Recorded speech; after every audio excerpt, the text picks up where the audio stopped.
ನಮಸ್ಕಾರ ಸ್ನೇಹಿತರೆ, ಲಕ್ಷ್ಮೀಸ್ ಯಾಮಿ ಕಿಚನಿಗೆ ನಿಮಗೆ ಸ್ವಾಗತ. ಇವತ್ತು ನವರಾತ್ರಿಯ 5ನೇ ದಿನ. 5ನೇ ದಿನವನ್ನು ನಾವು ಲಲಿತ ಪಂಚಮಿ ಅಂತ ಕರಿತೇವೆ. ಈ ದೇವಿ ಸ್ಕಂದ ಮಾತಾ ದೇವಿಗೆ ನಾವು ಪೂಜಿಸ್ತೇವೆ. ಸ್ಕಂದ ಅಂದ್ರೆ ಸುಬ್ರಹ್ಮಣ್ಯ.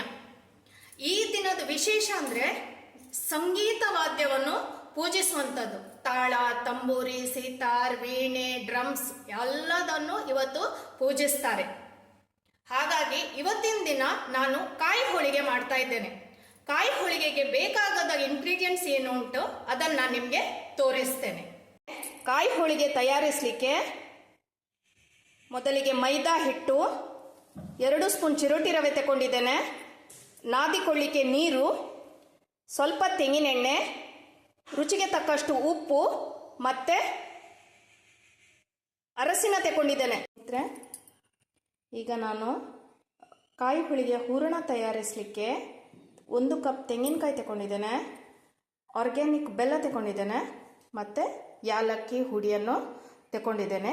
ಈಗ ಬೆಲ್ಲ ಮತ್ತು ತೆಂಗಿನಕಾಯಿ ಹಾಕಿ ನಾವೀಗ ಹೂರಣ ತಯಾರಿಸಬೇಕು. ಸ್ನೇಹಿತರೆ, ಆರ್ಗ್ಯಾನಿಕ್ ಬೆಲ್ಲ ಮತ್ತು ತೆಂಗಿನಕಾಯಿ ತುರಿ ಮತ್ತು ಏಲಕ್ಕಿ ನಾನು ಒಟ್ಟಿಗೆ ಹಾಕ್ತಾ ಇದ್ದೇನೆ. ಬೇಗ ಮೆಲ್ಟ್ ಆಗ್ತದೆ, ಎಕ್ಸ್ಟ್ರಾ ನೀರು ಹಾಕಬೇಕಂತಿಲ್ಲ, ಬೇಗ ಅಂಟು ಬರ್ತದೆ. ಹಾಗಾಗಿ ನಾನು ಇದನ್ನು 3 ಆರ್ಗ್ಯಾನಿಕ್ ಬೆಲ್ಲವನ್ನು ತಗೊಂಡದ್ದು ಅದೇ ಇಂಟೆನ್ಷನಿಗೋಸ್ಕರ. ಈಗ ಎಲ್ಲವೂ ಚೆನ್ನಾಗಿ ಮಿಕ್ಸ್ ಮಾಡಬೇಕು, ಕೈ ಬಿಡದೆ ಕೈ ಆಡಿಸ್ತಾ ಇರಬೇಕು. ಒಂದು ಚೂರು ಇದು ಮಾಡಲಿಕ್ಕಿಲ್ಲ, ಕೈ ಬಿಡಲಿಕ್ಕಿಲ್ಲ. ಮತ್ತು ಇದನ್ನು ತಣ್ಣಗಾಗ್ಲಿಕ್ಕೆ ಬಿಡಬೇಕು. ಆವಾಗ ಮಾತ್ರ ನಮ್ಮದು ಹೂರಣ ಬೇಗ ಅಂಟಾಗ್ತದೆ ಕೂಡ ಇದು. ಹಾಗಾಗಿ ಆದಷ್ಟು ನಾನು ಆರ್ಗ್ಯಾನಿಕ್ ಬೆಲ್ಲವನ್ನೇ ತಗೊಳ್ಳೋದು. ಇಲ್ಲದಿದ್ದರೆ ಬೆಲ್ಲದ ಪಾಕ ಮಾಡಿ ಸುಮಾರು ಹೊತ್ತು ತಣ್ಣಗಾಗಲಿಕ್ಕೆ ಬಿಡುವಷ್ಟೊತ್ತಿಗೆ ಸುಮಾರು ಟೈಮ್, ಇದು 10-15 ನಿಮಿಷದೊಳಗೆ ತಯಾರಾಗ್ತದೆ. ಕಾಯಿ ಹೋಳಿಗೆ ಬೇಗ, ರುಚಿಯಲ್ಲಿ ಏನು ಡಿಫ್ರೆನ್ಸ್ ಇರುವುದಿಲ್ಲ. ನೋಡಿ, ಆಲ್ಮೋಸ್ಟ್ ನೀರು ಬಿಟ್ಟಿದೆ. ಮತ್ತು ಸ್ವಲ್ಪ ತಣ್ಣಗಾಗಲಿಕ್ಕೆ ಬಿಡಬೇಕು.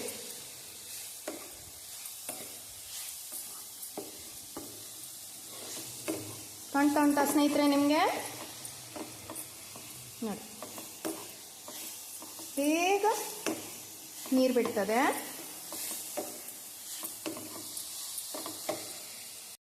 ಈಗ ಚೆನ್ನಾಗಿ ಪಾಕ ಬಂದು ತೆಂಗಿನಕಾಯಿ ತುರಿ ಚೆನ್ನಾಗಿ ಮಿಕ್ಸ್ ಆಗಿದೆ. ಜಸ್ಟ್ ಒಂದು 5 ಮಿನಿಟ್ಸ್, ಜಾಸ್ತಿ ನಾಟ್ ಮೋರ್ ದನ್ ದಟ್ ಅಷ್ಟೇ. ಈಗ ಅದನ್ನು ತಣಿಸಲಿಕ್ಕೆ ಬಿಡ್ತೇನೆ. ಆ ನಂತರ ಕಾಯಿ ಹೋಳಿಗೆ ಯಾವ ರೀತಿ ಮಾಡೋದು ಅಂತ ಹೇಳ್ತೇನೆ. ನಿಮಗೆ ಜಾಸ್ತಿ ಟೈಮ್ ತಗೊಳ್ಳೋದಿಲ್ಲ ಈ ಕಾಯಿ ಹೋಳಿಗೆ. ಈಗ ನಾನು ಇದನ್ನು ತಣ್ಣಗಾಗಲಿಕ್ಕೆ ಬಿಟ್ಟಿದ್ದೇನೆ.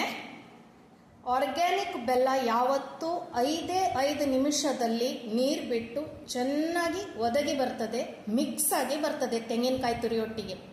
ಹಾಗಾಗಿ ತೆಂಗಿನಕಾಯಿ ತುರಿ, ಬೆಲ್ಲ ಮತ್ತು ಯಾಲಕ್ಕಿ ಒಟ್ಟಿಗೆ ಹಾಕಿದ್ದು ಜಸ್ಟ್ 5 ಮಿನಿಟ್ಸ್ ಒಳಗೆ ಚೆನ್ನಾಗಿ ಅಂಟು ಬಂದು ನಮಗೆ ಹೂರಣಕ್ಕೆ ರೆಡಿಯಾಗಿದೆ.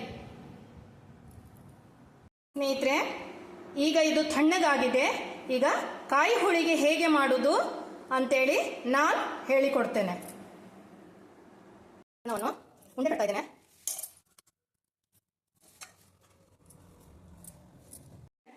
ಕಣಕ, ಹೂರಣ ಮತ್ತು ಲಟ್ಟಿಸಲಿಕ್ಕೆ ಸ್ವಲ್ಪ ಮೈದಾ ಹಿಟ್ಟು ರೆಡಿಯಾಗಿದೆ. ಈಗ ಲಟ್ಟಿಸ್ತೇನೆ. ಈಗ ಕಣಕವನ್ನು ರೆಡಿ ಮಾಡ್ತೇನೆ. ಸ್ವಲ್ಪ ಕೈಯಲ್ಲಿ ಅಂಟುತ್ತಾ ಇದ್ರೆ ಬೇಕಾದರೆ ಸ್ವಲ್ಪ ಹುಡಿ ಹಾಕಿ ಮೈದಾ ಹಿಟ್ಟು ಆ್ಯಡ್ ಮಾಡಿ, ಆವಾಗ ಕೈಗೆ ಅಂಟೋದಿಲ್ಲ.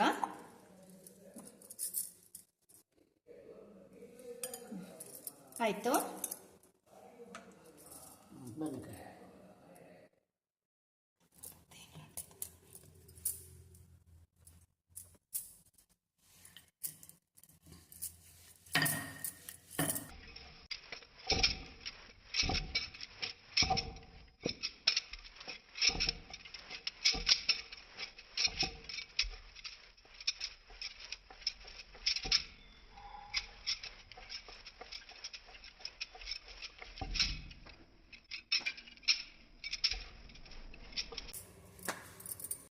ಸ್ವಲ್ಪ ಹಿಟ್ಟನ್ನು ಮೈದಾ ಹಿಟ್ಟಲ್ಲಿ ಮುಳುಗಿಸಿ ಈಗ ಹಿಟ್ಟನ್ನು ಲಟ್ಟಿಸಬೇಕು. ಈಗ ಇದರಲ್ಲಿ ಹೂರಣವನ್ನು ಹಾಕ್ತಾ ಇದ್ದೇನೆ. ಕವರ್ ಮಾಡಿ ಕಂಪ್ಲೀಟ್ ಲಾಕ್ ಮಾಡಿ.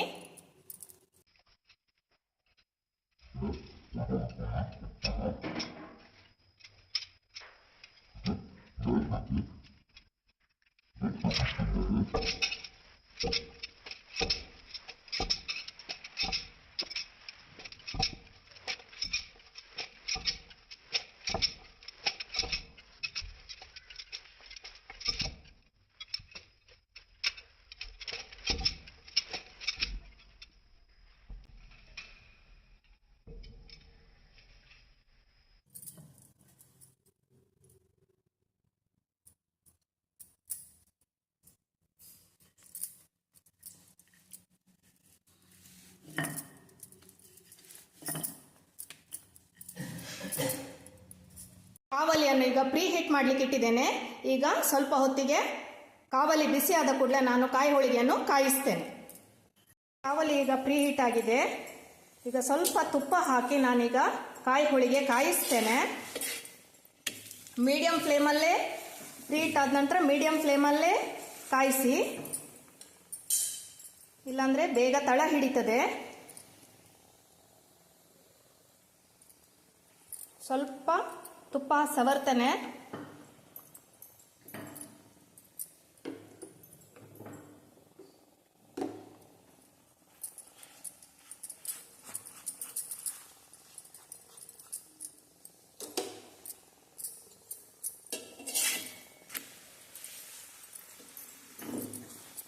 ತುಂಬ ಸಾಫ್ಟ್ ಬಂದಿದೆ ಸ್ನೇಹಿತರೆ.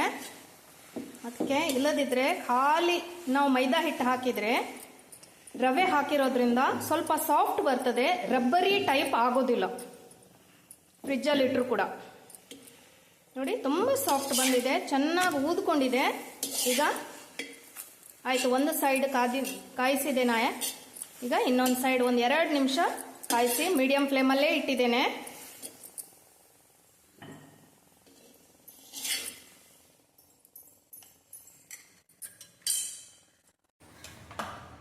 ಸ್ನೇಹಿತರೆ, ಸ್ಕಂದ ಮಾತಾ ದೇವಿಯ ನೈವೇದ್ಯಕ್ಕೆ ಕಾಯಿ ಹೋಳಿಗೆ ರೆಡಿಯಾಗಿದೆ. ನನ್ನ ಚಾನಲ್ ಇಷ್ಟವಾದಲ್ಲಿ ಲೈಕ್ ಮಾಡಿ, ಶೇರ್ ಮಾಡಿ, ಕಮೆಂಟ್ಸ್ ಮಾಡಿ, ಸಬ್ಸ್ಕ್ರೈಬ್ ಮಾಡಿ.